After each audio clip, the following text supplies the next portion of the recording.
Welcome to the show. Thanks so much for coming. Welcome here, Brittany. Brittany, I'm very excited to record this podcast with you. We are classmates. I don't know, you'd maybe want to call us classmates in Kaylor Bett's business coaching program. And so, yeah, super excited to record this with you today. Welcome here. Thank you so much for having me. I would call us classmates. Like that's a thing, right? Yeah. Thank you so much for having me here, Donna. It's a pleasure. For sure. I love it. Tell us a little bit about yourself. You are a mama and you are an entrepreneur and you are a businesswoman and you wear lots and lots of different hats. I had the pleasure of being on your show as well, your podcast. So yeah, can you just tell my listeners a little bit about yourself? Sure. So as you said, I'm a mom, an entrepreneur. I do wear a lot of hats. I juggle a lot of shit. Oh, can I swear in here? Okay. Yeah, you can. Sure. Get your point across. Sometimes you don't get your point across unless you say fuck or shit. It just makes it that much better or that much with more emphasis or exclamations. Right? People know you're serious, right? So I wear a lot of hats. How I first sort of got into, the health and wellness is in my early 20s. I had a lot of skin, a lot of gut issues. And honestly, I went to my doctor. They were like, here's a handful of Restorelax that will help your digestive issues. And here's some birth control. This will help all your skin issues.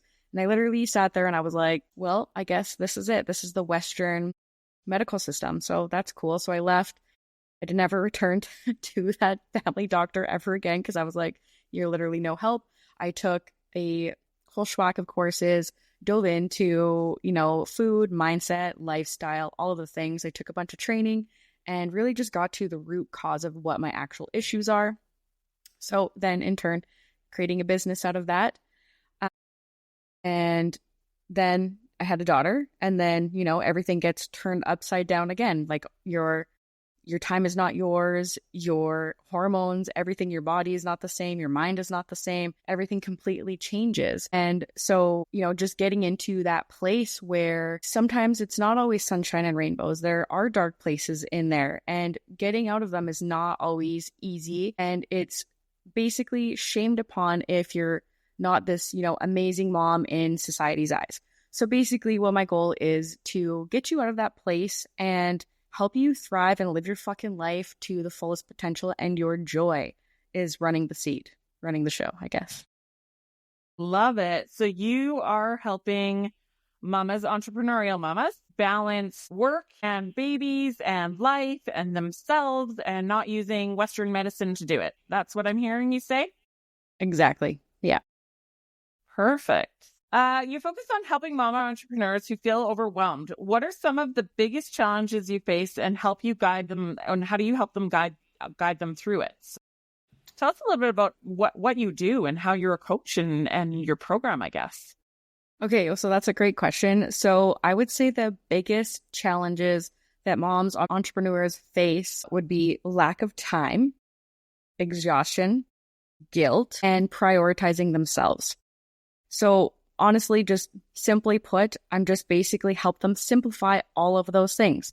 Making small, high impactful habits over perfection is literally in a nutshell. Do you remember the toilet paper wars of 2020? Are you worried about being prepared in an emergency? Are you tired of being a slave to the corporations we purchase from? It's time to take control. Become ungovernable. Take your food system into your own hands. Hi, I'm Dawn, a coach dedicated to helping you live like grandma used to.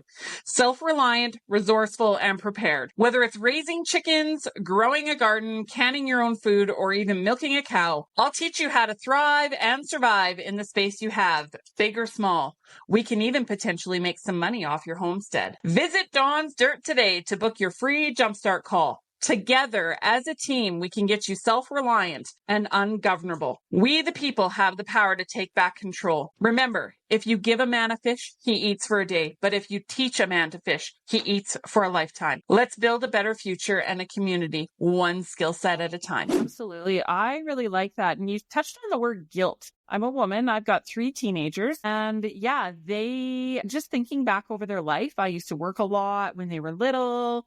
Entrepreneurial. Then I had a rough marriage, so I wasn't home. And so you add up all the things. And yeah, I live with a lot of guilt and shame plus my really conservative background. I'm from a church background. And so in churches, I do have a faith. So I'm not saying anything against my faith, but I am kind of saying something kind of against the religion of you have to fit in a box and you have to do it this way and you have to be the stay-at-home mom and you're kind of, a bad person if you're not the stay-at-home mom. And I've dealt with my fair share of guilt and shame. So how do you work with moms, and what would you say to a mom that's dealing with guilt and shame? It's just one of the things I picked out from the most from what you were saying there. So what would you say to a mom that's dealing with guilt?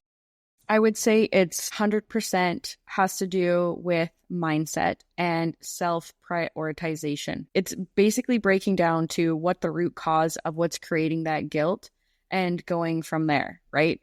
You got to break that open and find out what for you, what individual it is, and go from there, and really just take those small little non-negotiable shifts in order to get to a good place. Yeah. Okay. Wow. I like that. And so just breaking it down that much further. And that's really what self-work is and self-care is just breaking it down to the reasons why.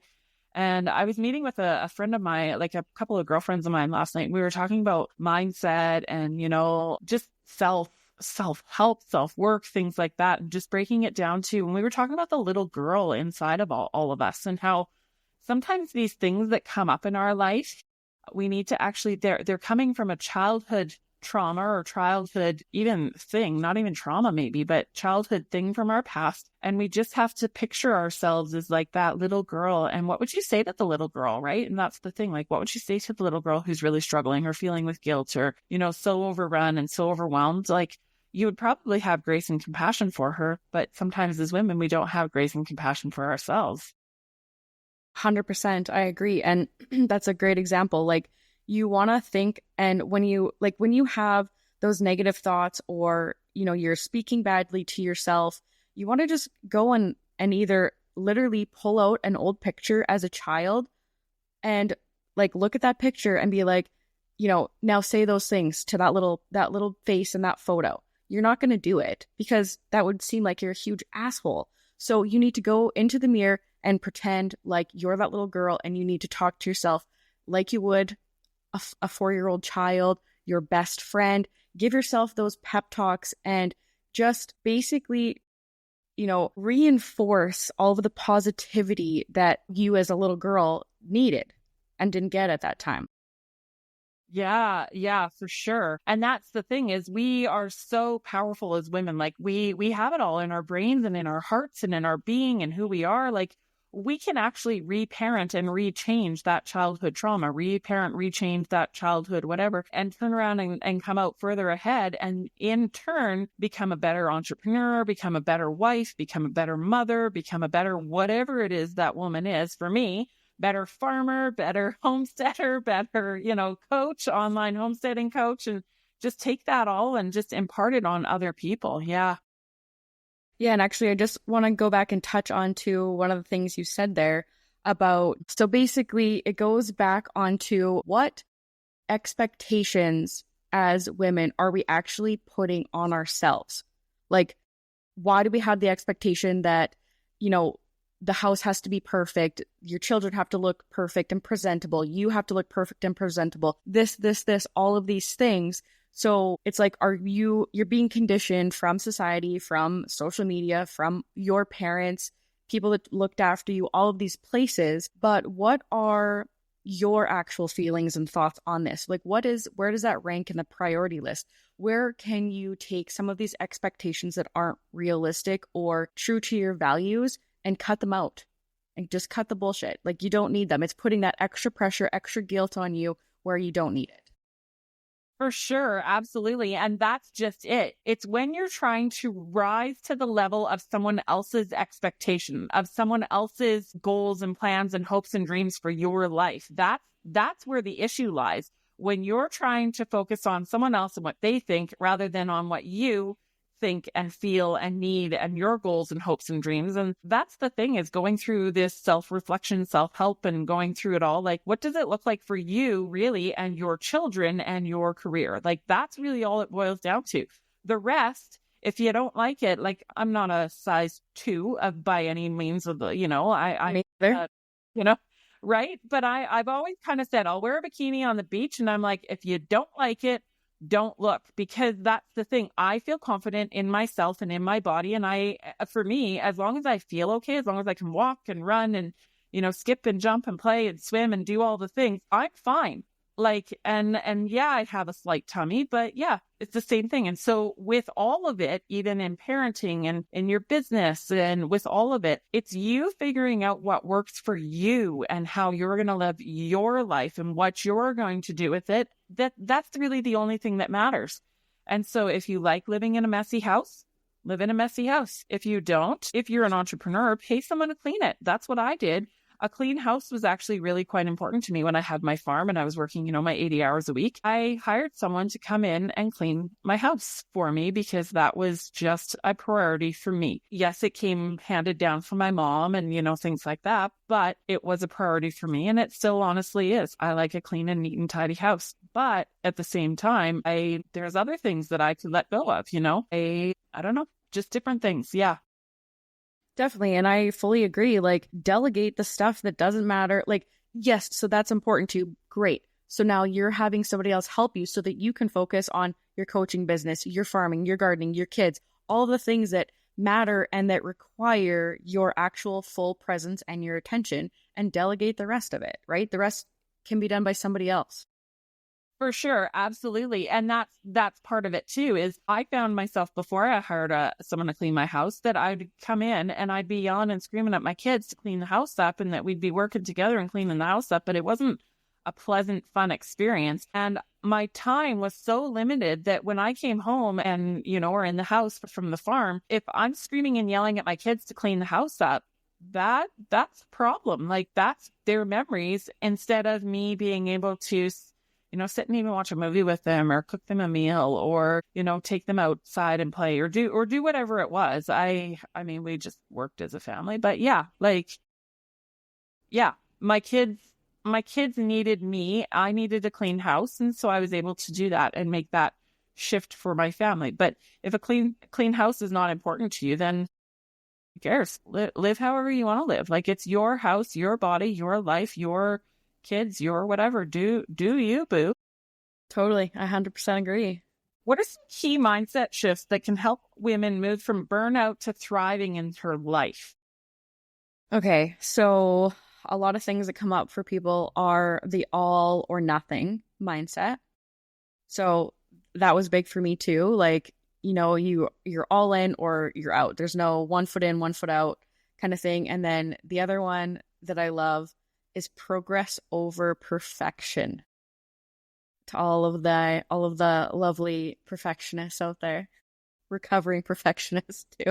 And that's just it. Perfectionism kind of goes out the door once you have your kids. I mean, yeah, I can remember there's some young moms I know, and when they first had their first babies, they would take the soother, and every time the soother would drop, they'd wash it off, or they had 2 or 3 in their pack to give them a clean soother. And that's perfectionism parenting. And then once they got to baby 2, 3, or 4, by that point, it's like it fell on the floor. Ooh, it was in the mud. Here, wipe it off on my jeans, plug her up. And that's what my family calls a soother, as a plug, actually. Plug up and, stop crying, kid, move on with life. And so as a mom and in parenting, you learn real quick that you don't have it all together.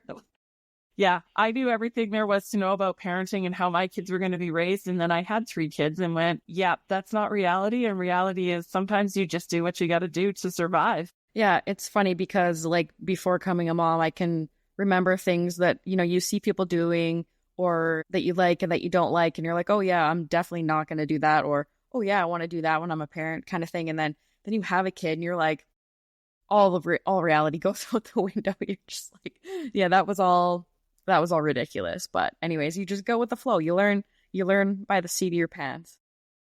But it comes down to ideologies. And actually that just brought up another thought. We're going to go down a little rabbit trail here, actually, because it comes down to ideologies. Before I had kids, I had ideologies of how I was going to raise my kids, what I was going to do with them, how I was going to teach them, what we were going to, like, I had their whole life planned out and they weren't even born yet. I just knew all the answers and I had all the answers. And then reality hit. And next thing you know, I'm working 80 hours a week and I've got these 3 babies and I'm just trying to survive and cope and all the things as an entrepreneur mom. I would have been your ideal client. And it just brings me back to ideology. Sometimes in life and in the world, and I think that's where we're at right now with the polarization of politics and religion and all of it, is sometimes we as human beings, we let our ideologies get in the way of reality and what's actually functional and what's actually good for and beneficial for us. And I'm a homestead coach. And so I hear all these ideologies about like regenerative farming and no Roundup and non-GMO and, like garden and sourdough and all the things. We see all the homesteading videos out there, the chickens and all of it. But sometimes it comes down to ideologies as well that,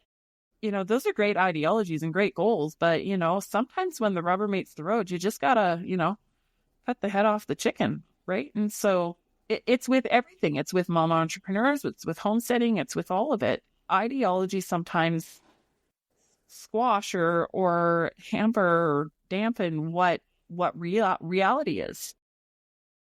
And that's a good point, because I think that also brings us back to a portion of how we get those limiting beliefs that can sort of get us into that cycle of guilt, right? Like ideally, you have, on one hand, you have your idea of a perfect life, like your farm and everything else. And in reality, you're a mom, you're an entrepreneur, you're trying to juggle all of these things.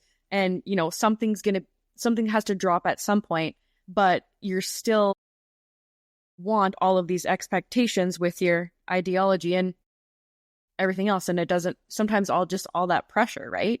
And it doesn't always work. And sometimes it does, which is great. But it just goes back to, those beliefs and what we think we need to do. And sometimes that's allowed to change. Absolutely, for sure. Go with the flow. I mean, if you're riding down the river, you just got to kind of paddle and hope you don't sink, right? So what would you say to a mom who's juggling all these balls, has her homestead? My listeners have homesteads and chickens and gardens and all the things. So what would you say to a mom who is homeschooling and trying to work off the farm maybe and has, her farm and has all the balls in the air, all of the things all at the same time, expected to have a home cooked meal, expected to be, picture perfect, TikTok ready? What would you say to her? Because I'm sure that it's not always reality. What would you say to a mom who's got it all perfect on picture on Instagram, but, maybe behind closed doors? I would say ditch the mom guilt and reframe your brain. Go from a thriving mom leads a thriving family, a thriving lifestyle. So ditch the mom guilt. You need to work through that and start to prioritize like what those things, what's the most important thing. Delegate where you can, where you need to. If you can get your kids to help and make it fun, make it a learning experience, do that. But the biggest thing would be to ditch the mom guilt. Yeah, for sure. I like that. That's good sound advice. Just, take it off bite-sized pieces. Now let's talk about being a mom, doing all the things. And then sometimes a mom is giving and giving and giving and pouring out of herself. And, I'm not saying anything bad by children, but children naturally are takers, not givers. And so what about her own cup? What should that look like in, tell us about filling your own cup up. You're a mom, you've got lots going on. I love this saying. I don't know where it came from or how I got it, but self-care is not selfish. It's actually a business strategy.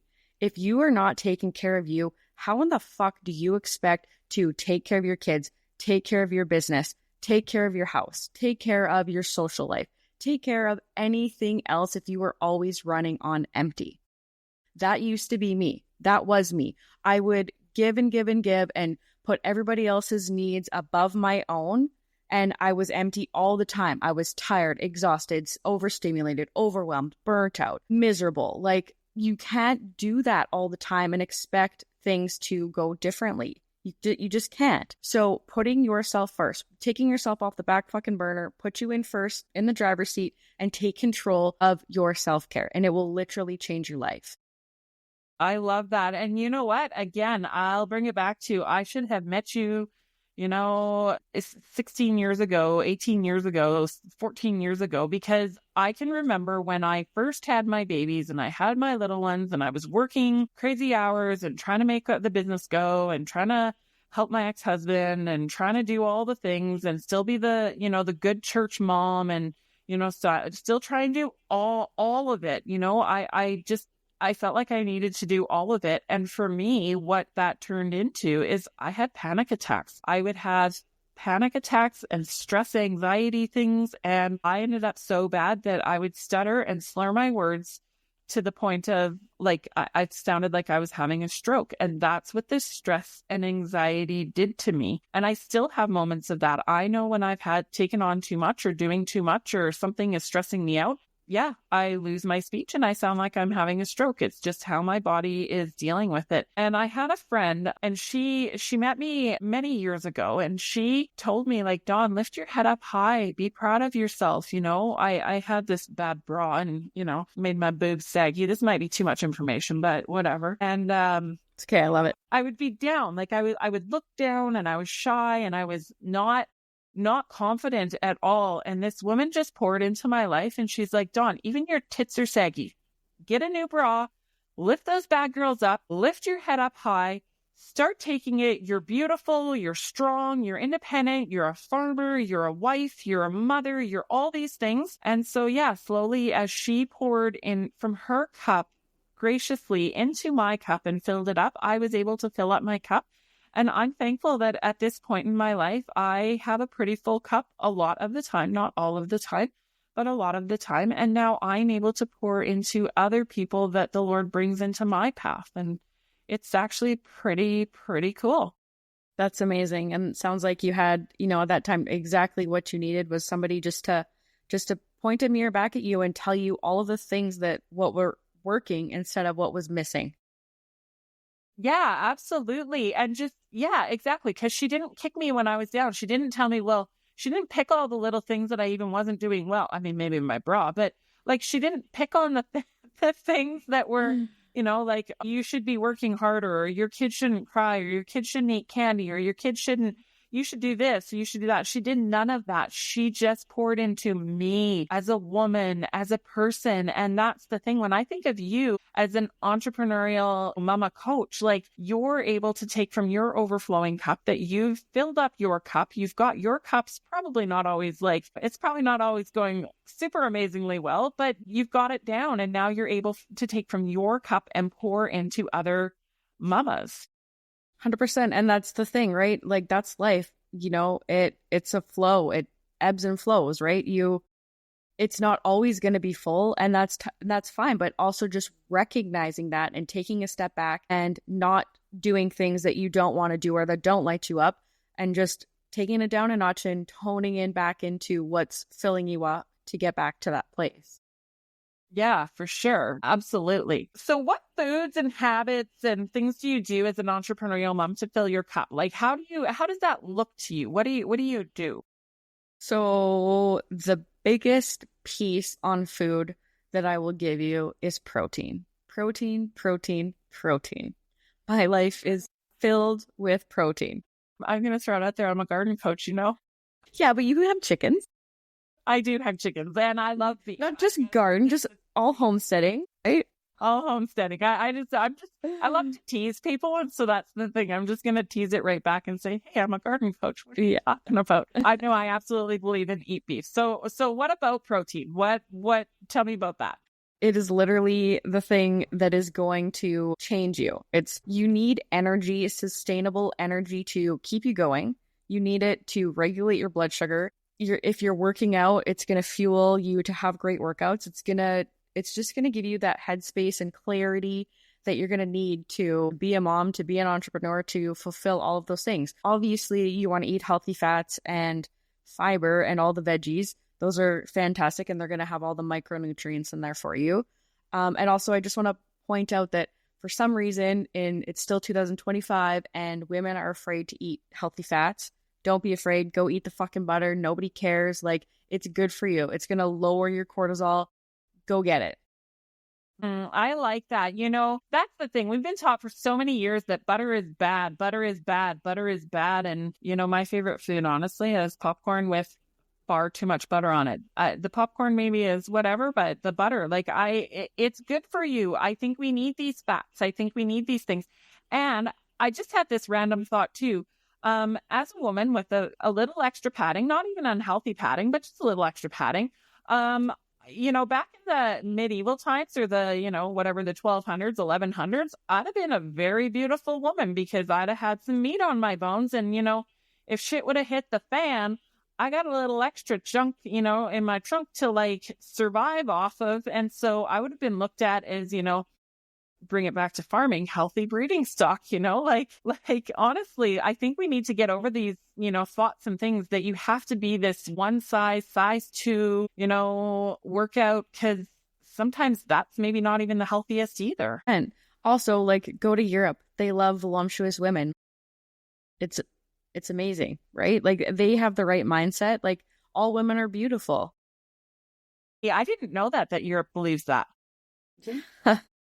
Okay, so it's a North America thing that says that you have to be a size 2.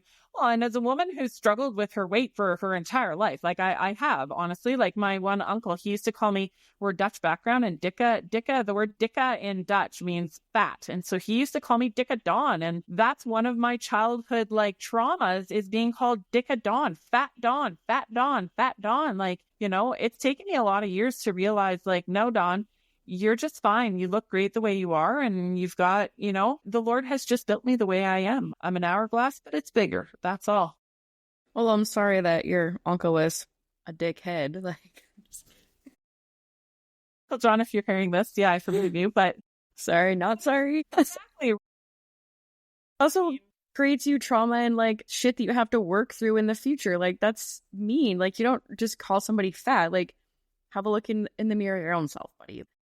Well, exactly, right? We all have our shit. That's the thing, is we all of us women, and even those picture perfect homesteady. Sometimes I like to throw the shit on my social media of like how homesteading is not always that fun and pretty, because, you know, that's reality. And I just find the more we can just as human beings get down to the reality of things, like, you know, it's not all perfect. It's not all, you know, picture perfect, and that's when you get to the nuts and bolts of things. That's when you realize, like, everyone is hiding their shit under their bowl and not letting someone else see it, and we need to stop that. We need to just wade into the shit and do it together and realize we've all got our piles that we're working on and that we're dealing with. 100%. Life is not a Instagram highlight reel. Like, it's just not. There, it gets real and it gets ugly and it's dirty, it's messy. No, nobody in this world is perfect. Like, what even is perfect? It doesn't exist. Like, I don't know. I'm with you. Just cut the shit and get to it. Right?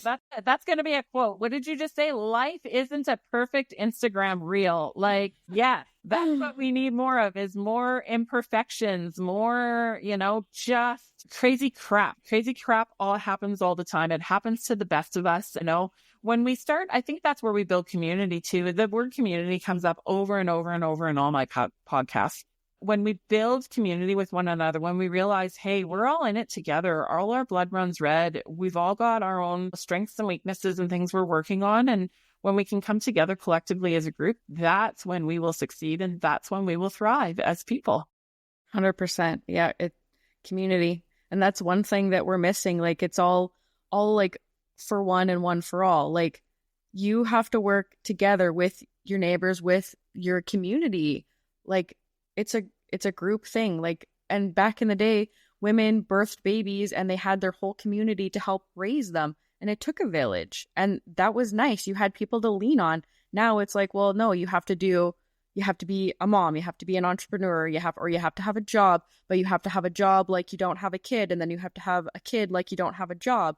And it's like, where in the fuck does this end? Like, where does it end? Why do we need to keep adding all these pieces onto women's plates? Like, It's unrealistic. Yeah, that brings me to feminism. Honestly, I feel like feminism has done a disservice to women. It's made women feel like they have to do it all, that they have to be the picture perfect mama. They have to be the picture perfect homestead wife. They have to be the picture perfect entrepreneur, businesswoman, employee, mama, all of the things. And she has to do it all well wife. And feminism, I think, has done that to us. Whereas back in the day when we didn't have feminism, no, there's parts of it, I think women should be allowed to vote. But, back in the day, we had masculine men who would look after women, and we had women who were feminine and able to look after her home and look after her children and look after all the things. And I'm not saying that I was an entrepreneurial mom. Don't get me wrong. I think that's great. But some things have to fall off your plate in order to be able to do it all, or some things have to change, or expectations or things like that.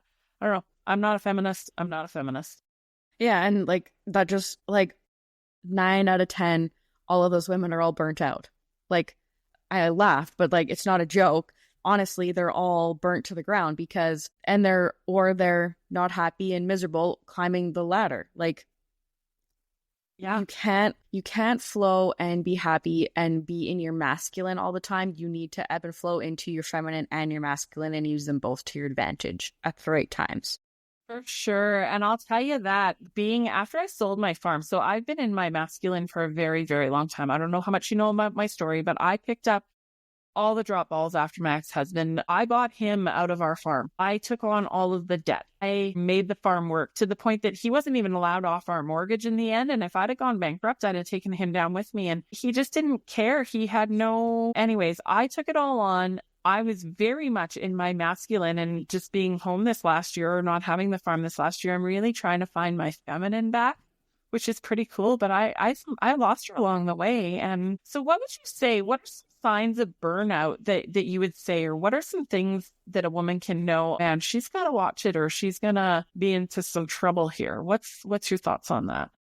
So that's a great question. Burnout can look different for everybody, but fatigue, like ongoing fatigue, not just, you had a couple bad nights sleep, like really ongoing chronic fatigue, overwhelmed, overstimulated, being frustrated over small things, like somebody saying something to you and you just like flying off the handle, or being really irritated or agitated, being triggered by your kids over silly things like a small mess, or, them like not listening, to their abilities. Things like that can just fully trigger you and, create a downward spiral that you keep going into. But yeah, overwhelm and overstimulation are basically and fatigue are the first starting signs that you're heading into burnout. Hey, and so if you let's say you were chatting right to a woman right now that was experiencing some of those things and experiencing burnout and experiencing fatigue, but still having to carry on. I mean, she's still got her kids and she's still got her business and she's still got all the things. What would you say to her? Well, I would want her to, I would give her some 8 categories and basically ask her to rate them in a list of priority of what was most important to her. And then we would kind of work from there on what her time and energy spent doing, as opposed to where her values lie. And that would be a very good starting point to sort of navigate that. So how you said the word values, what does that look like? What is a value? Like I'm just trying to ponder that and think for myself, like, what are my values? My values is being able to access food. My values are injustice. I don't do well with injustice. My values, I don't know, are kids a value? I love my kids. They're my world. My whole world revolves around them. Yeah, there's a bunch of categories. So health and wellness, your kids, career, all those things, they all fall into sort of the categories of what you value. So those are all great examples and fit into categories of what you just said. So basically you would sort of number them, and it doesn't necessarily mean in a numeric value, but they can be side by side as these 2 are the most important things. And then you would sort of figure out, where do you feel that you're lacking, and where can we pull and take some things from? Just shifting priorities and shifting things, and then making changes to delegate to achieve your goals and to achieve your highest values then. 100%. Yep. Yeah, the small micro shifts are going to lead you to those bigger changes. So in your coaching program, you work with women to find their values and then make the shifts they need. And so is that what your coaching program is? Like, how do you work with a woman? So it really depends like on what it is she's struggling with, but a huge portion is mindset and sort of basically what the big fears are that are blocking the mindset and all of those things and shifting that. And then really a lot of self-care. It's just filling that cup up again so that you are coming from not just surviving, but you're fucking thriving. Yeah, no, I like that. And again, when you are thriving, that's when your cup is full so that you're able to give to others. I do know with my farm, I bring it all back to my farm. My farm was my first true love, and I've grieved a lot this year, but I was thriving in many ways. I was burnt out in many ways, but I was thriving in many ways when I had my farm because I was able to sell food to people, give food to people. Food was like feeding people was my world. Taking care of people was my world. Building communities and relationships, that was my entire world. And my cup was both filled by that, and then I was able to give from that. And so that one of the hardest things coming off my farm is, what is my purpose again? Where am I even useful? Like, what am I even doing? And yeah, it's just been within the last, just before Christmas, actually, I was speaking to my therapist. And she said, Dawn, you just need to find places that you can give again, because I am a giver. I'm a natural giver, and just find people and relationships and things that you can do without it being just food. Food was my easy way to give to people. And then I was talking last night actually as well. I was saying to a girlfriend of mine, I was saying with giving food, it was really easy because I could just take food from my farm and just give it to someone. And there wasn't really more tug and pull with that. But then in relationships, and now that I'm trying to give and, help people, what point is it taking too much from me? Where are the checks and balances? At what point do you much a bad thing? And so we were just chatting about that. What's your thoughts on that when you're a giver person or a giver entrepreneurial mom, when she gives too much? So really that comes down to boundaries. Setting boundaries for yourself in order to stay in those guidelines of what A is comfortable for you, and B, so that you're not draining your cup to a place where it's not good for you. Right. Okay. So just figuring out boundaries with people, healthy, kind boundaries, right? Yeah, for sure. Like, I'm sure as you've known, like with your farm, and like you can tell when you're doing too much and giving too much, because you probably have some sort of like emotion. Like for me, it's frustration.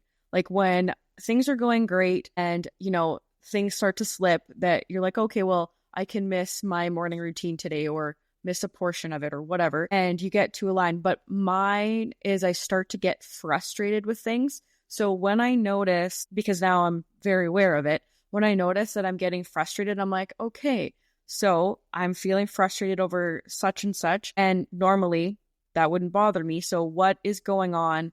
Where am I basically giving too much and not prioritizing myself again, that I'm starting to feel that way? Like that. Yeah. For me, it would be anger and my temper. I've always had a wicked temper, and I still have a wicked temper. But yeah, when I've had enough, I've had enough, and I have a wicked temper, and it will blow, and it can be scary.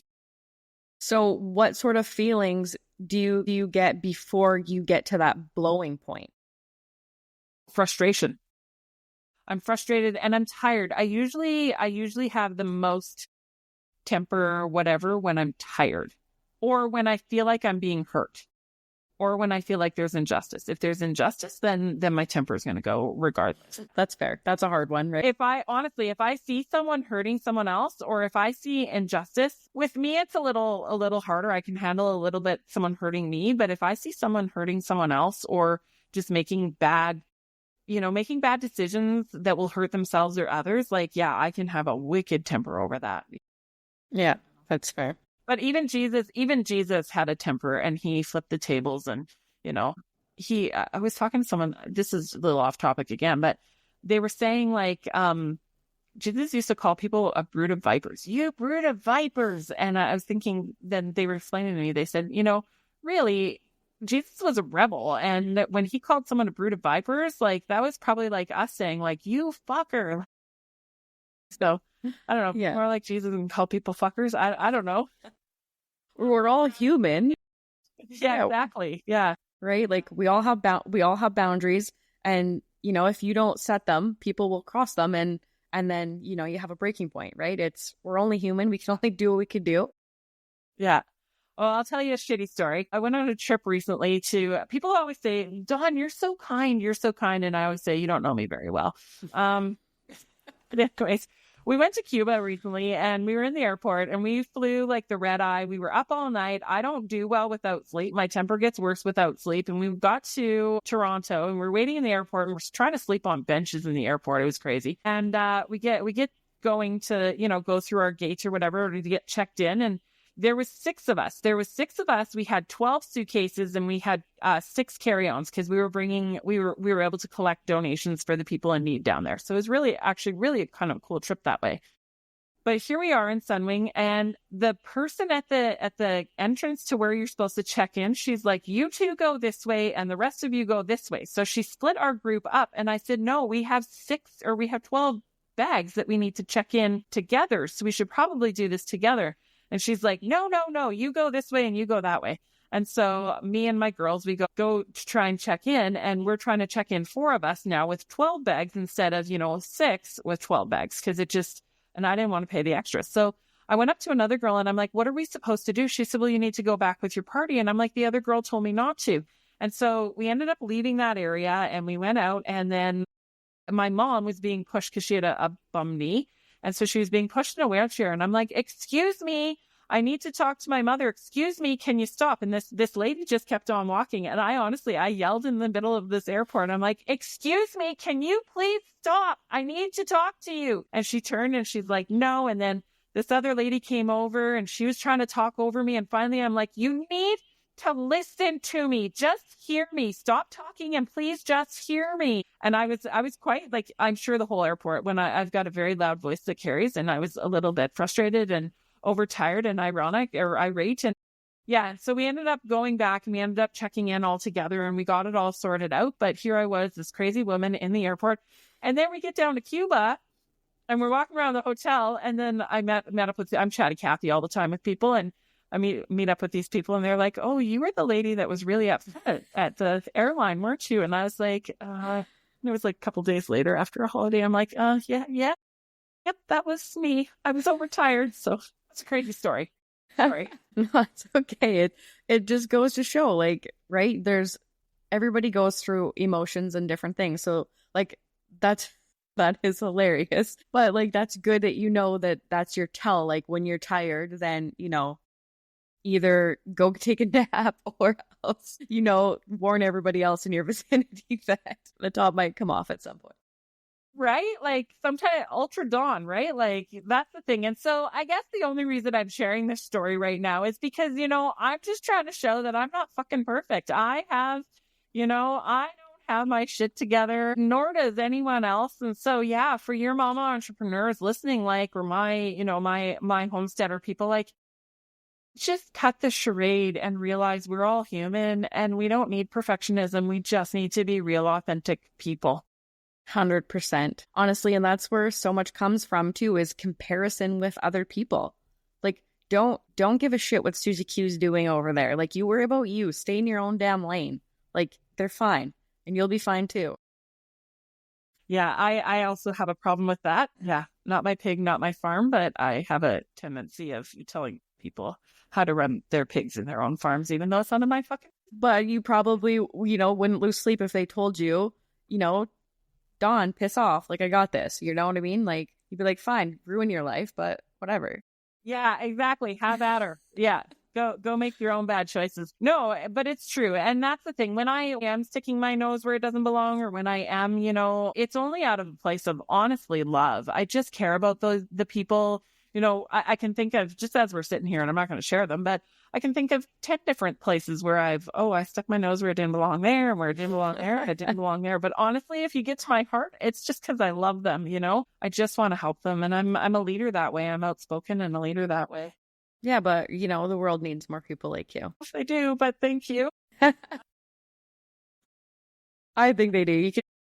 Somebody can disagree with me. I don't care. Thank you. Well, there are people that don't like me. I can be a lot, but yeah, there are people that don't like me. Okay. So through your coaching, what's the surprising or impactful transformation you've seen in a client? Like what's the biggest story? What's the biggest win? What's the goals, hopes, and dreams? And what does that look like for you?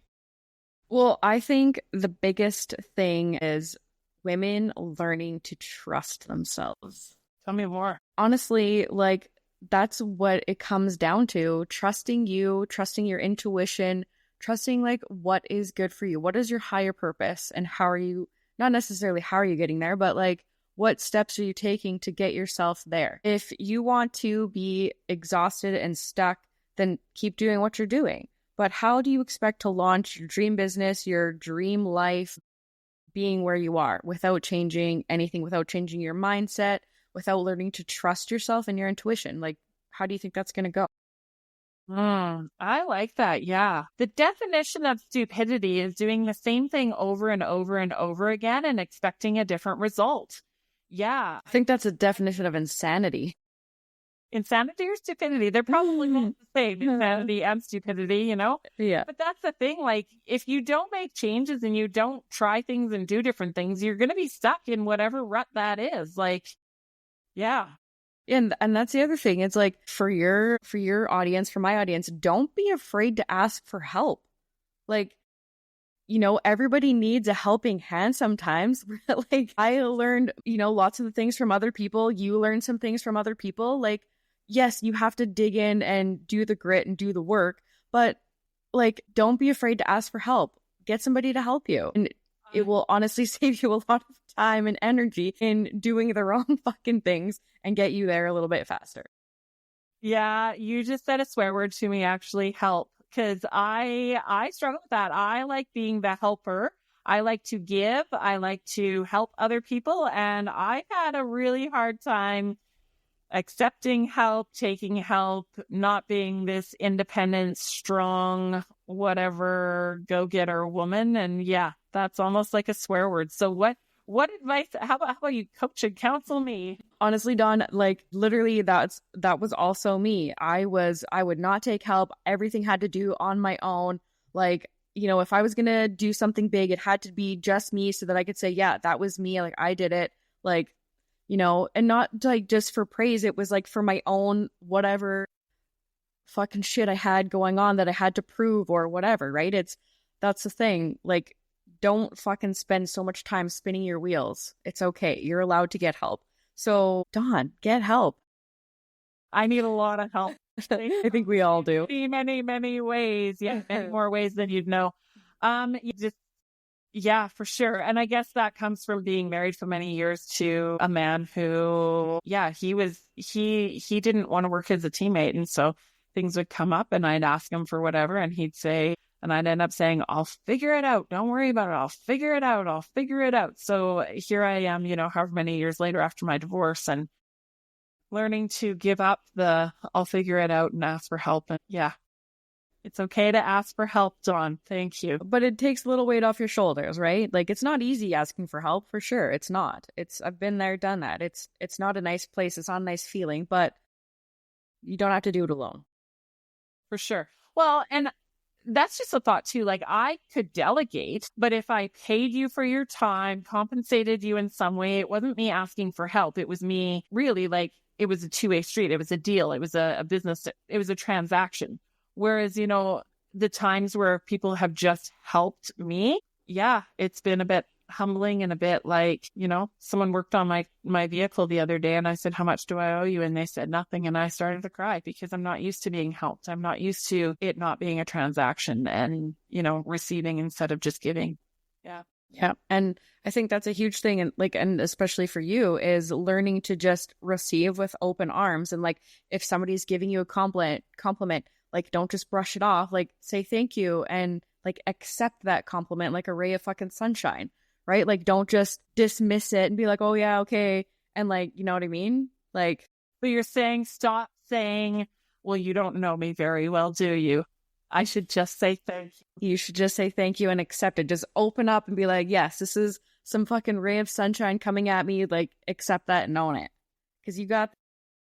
I am a work in progress. Yes. Thank you. Sorry, even that. Thank you. Yay! Progress. Ooh, you did it.